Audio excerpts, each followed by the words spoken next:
You may notice a voice at the start of these videos, which is because I use Zoom. And when you start it off, it says recording in process, but it then starts recording before that voice ends. Hooray. Anyway, that's why that's there. Um, yeah, I'm doing these quite regularly now, aren't I? It's kind of an interesting break from all the other stuff I do, some of which is not terribly exciting. Um, for example, like maybe a week ago, I was signing 1,000 of these things, which is the signing sheet for the King of Thorns 10th anniversary special edition from Grimwork Press in leather bound edition. It's going to be a lovely thing, but signing 1,000 sheets of paper takes a very long time and is not very interesting.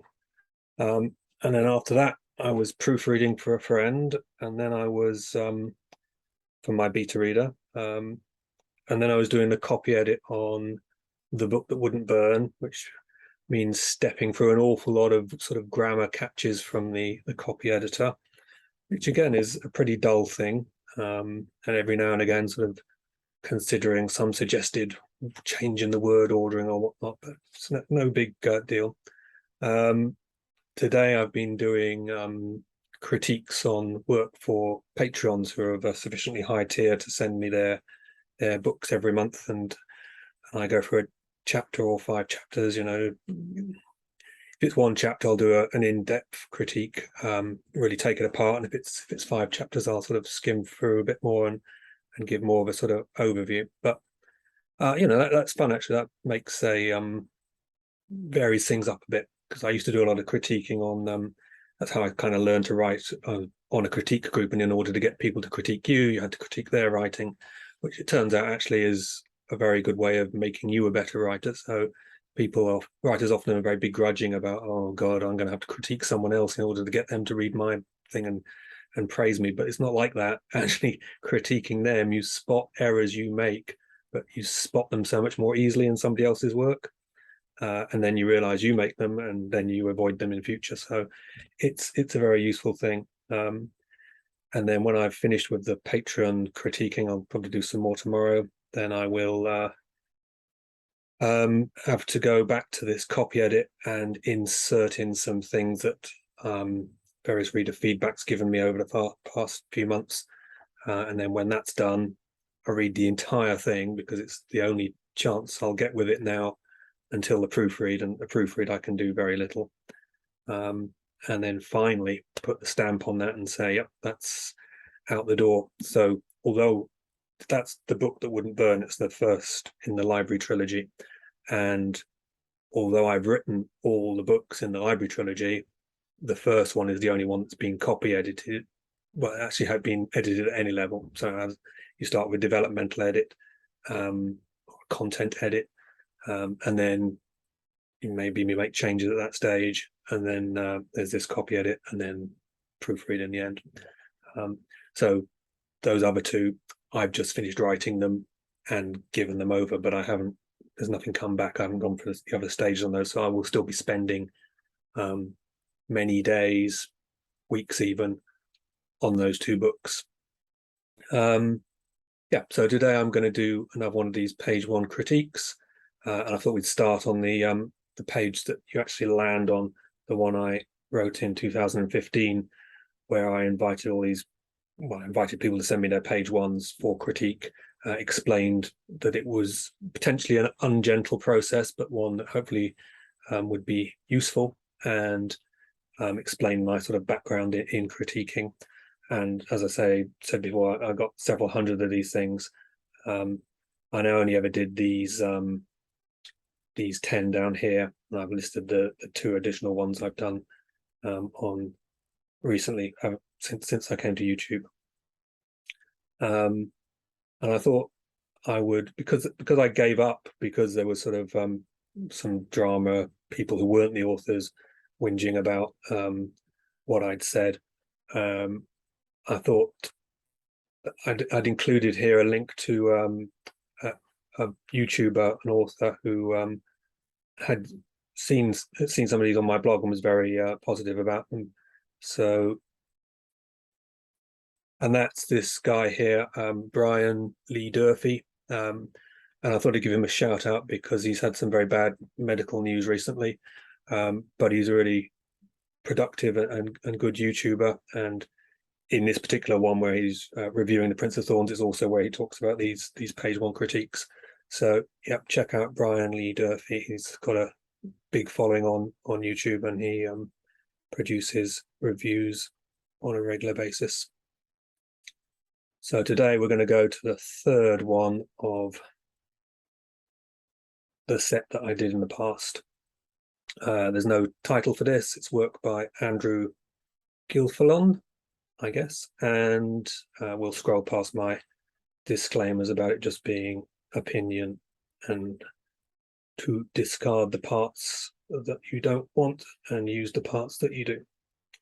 And again, no author that I did this for ever complained about it. They asked me to do it, and they were very gracious and said thanks, and then presumably went away and did what I said, i.e. discard the parts that weren't useful to them and use the parts that were. So as per normal, I'm going to read through it and then talk about the areas that I think might be open for improvement. And there were a number of things that I had to say about this one. Let me just have a sip of coffee. And yeah, I'm not a great reader out loud, so but the better the text, the more able I am to do it justice. Chapter 1, it begins with death. How much rain would it take until I've drowned to death? Anthorn thought as he tapped the side of the carriage. He'd been soaked to the bone within moments of stepping out into the rain, the wet seeping through his overcoat to the shirt beneath. His boots were faring little better, and they were his best pair, his only pair, really. At least there wasn't a wind. There was something about rain and wind together that just made the other worse to experience. The sky lit up momentarily, and moments later was followed by the dull boom of thunder. Someone, most likely the night's watchman, had cordoned off the area using old fishing wire and wooden crates. A crowd had gathered behind this line, a mixture of shape and size and fashion. Anthorn glanced towards the men of the city watch, moving with careful attention to the ground at their feet. They're still wearing their old uniforms, he thought, noticing the green grass jackets and the sea blue trousers and the foraging caps. He shook his head and his lip curled. He hated the docks, hated the stink of fish and shit, but there was nothing he could do about this now. The smell only increased as he made his way towards the edge of the river. Good evening, he said, stepping down the steps carefully, keeping his gaze on the body and on the man standing over it. Let me just enlarge this text a little bit. You're late, Colt said as he rubbed the hand where he'd lost a thumb some years earlier.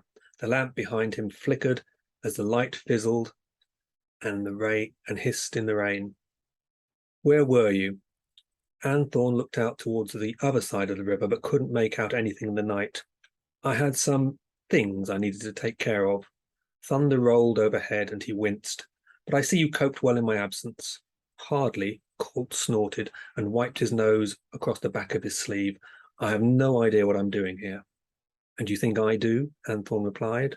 I'm just flying blind here like you. Saying it out loud made him wonder why he'd the job in the first place. He'd been a member of the Guardians, an ancient order dedicated to keeping the peace throughout the known world. He'd no real experience of solving any kind of crime. He should have said so when the governor of Lull approached him with his idea of uniting various city watch precincts under a single command. He should have refused to take the job on as main investigator. It had been easier being a private investigator, so why had he taken the job? He need only look at the body lying at his feet to know the answer. I'm going to just read a bit more, but I've just noticed that I am tiny. And I know you all come here for a glance at me and my beard. There's a thing about beards, stubble per se, that it's fine. You don't notice it I don't, until it gets to a certain critical level. And then all of a sudden it's as annoying as hell.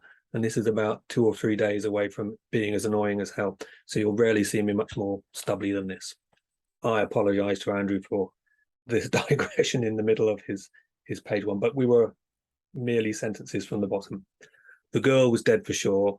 There was no denying that vacant stare and pale skin. Anne Thorne crouched beside her. She was young, blonde, beautiful, and he guessed her to be somewhere between 16 and 20. Who found her? He asked, grimacing at the pain working its way up his hip from the knee. There we go. That's the page with a minor diversion to talk about my stubble. So I've said this is going to have a reasonably high nitpicking content. It does a number of things that I'm not so keen on. I've drowned to death. That's just a bit awkwardly worded. Why not? Would it take to drown me, or until I've drowned? And the to death bit's just redundant. But if it's part of a character's voice, fine. You can put editors will sort of correct grammar everywhere, and they'll give you a certain amount of leeway in dialogue. But if a character is narrating a piece, then even out of dialogue, I feel that they should be allowed to use their voice, and if that's non-grammatical, fine. So he'd been soaked to the bone, and that phrase I described it as a bit of a hackneyed phrase. If you don't know what hackneyed means, it just means overused. So there are certain phrases that are very comfortable, and we just use them all the time. Dark as pitch, soaked to the bone. There's a whole slew of them, and there's nothing terribly wrong with using them. But if you can find a slightly more interesting but non-intrusive way of saying something, then why not? If you fill your page with phrases that people have seen before, it doesn't generate much excitement. But you can go too far. You could find some sort of outlandish alternative that just sort of makes the reader stumble or becomes distracting. And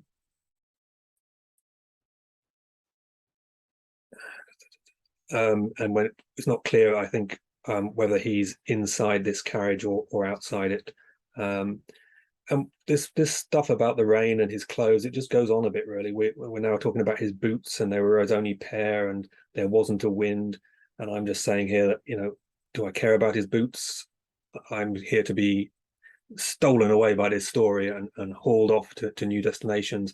And I'm getting a bit of a too in-depth breakdown about the effect of the rain on this man's clothes. We could be doing something else. And the wind, there wasn't a wind. We're telling the whole thing is turning into a bit of a weather report. He's starting to talk about the if there was wind and rain together, and now we've got lightning and thunder, and I mean, I referenced the book. I forget the name of the book now, but there's a famous, infamous book, supposed to be the worst book ever written, that starts with "It was a dark and stormy night," and then rambles on about the weather for far too long. Opening with the weather is rarely a good idea. Lots of writers think, aha, atmospheric, I'll set the scene, and I'll start talking about the weather and the darkness and the rain. No, it's not really a good idea. People know about rain, and they're not that interested in hearing it described in yet another way. It's a bit like the writer's obsessions with sunsets. Again, the writer thinks, aha, I'm going to show them how great a writer I am by really going all to town on this sunset. But the reader knows what a sunset is, and they don't really care about how prettily you can describe it. If you're going to use your prose, use it somewhere interesting. It's general, obviously, if you've got a sunset and you're talking about it, then dress it up a bit, but it's not the be all or end all that some people seem to think it is. I've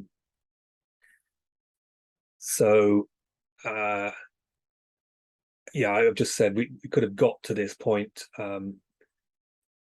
basically saying the rain hammered down, soaking him within moments, and we would have delivered in those few words basically everything that's happened so far.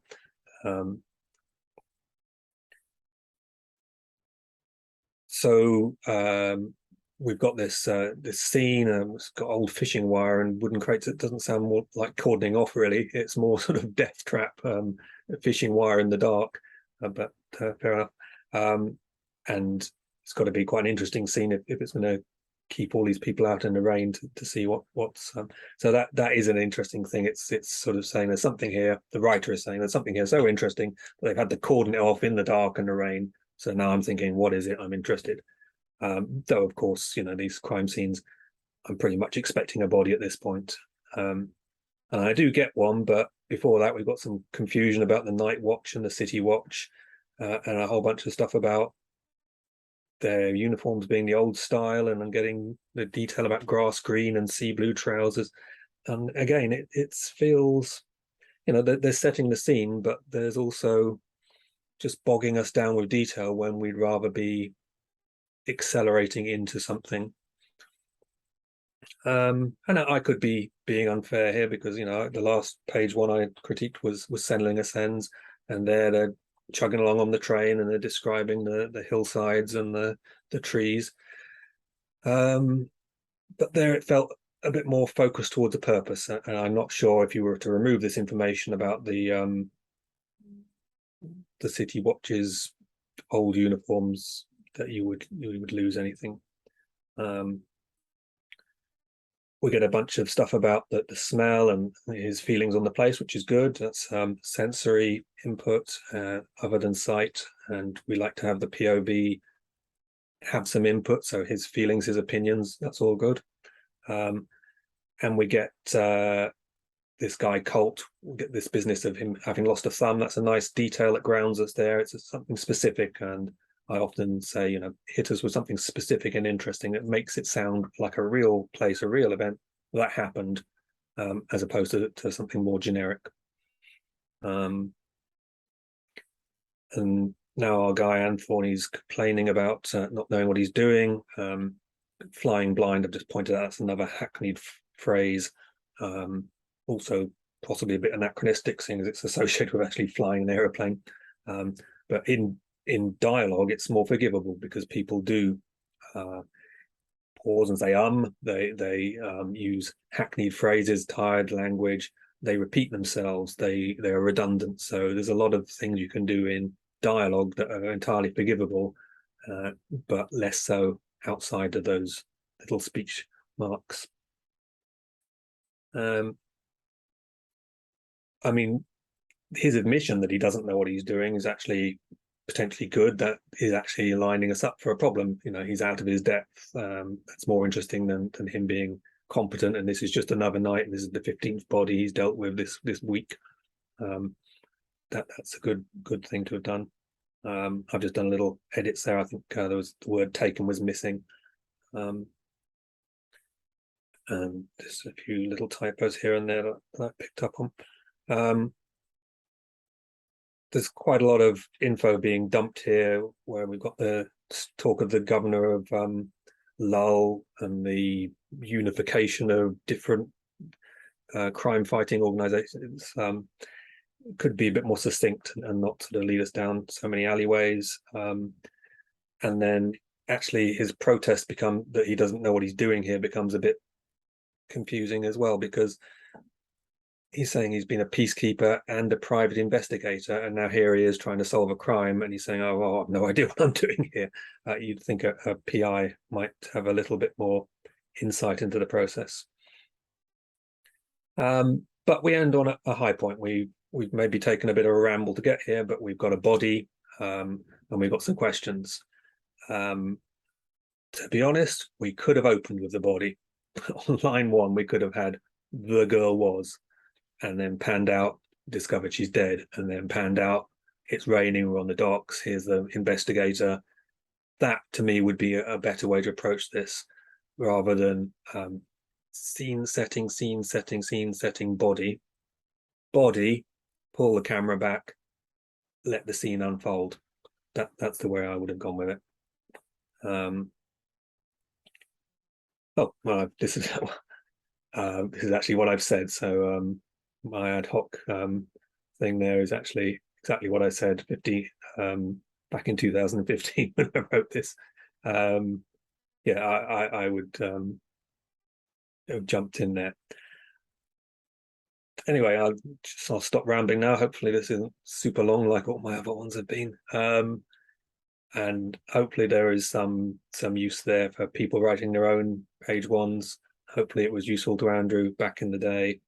They're only my thoughts there, and I'm interlacing these with page ones from published books that I'm a fan of, and many of those also don't do the things I advise. So that's just to underline and emphasize that there are many ways to approach writing, and I'm by no means an authority.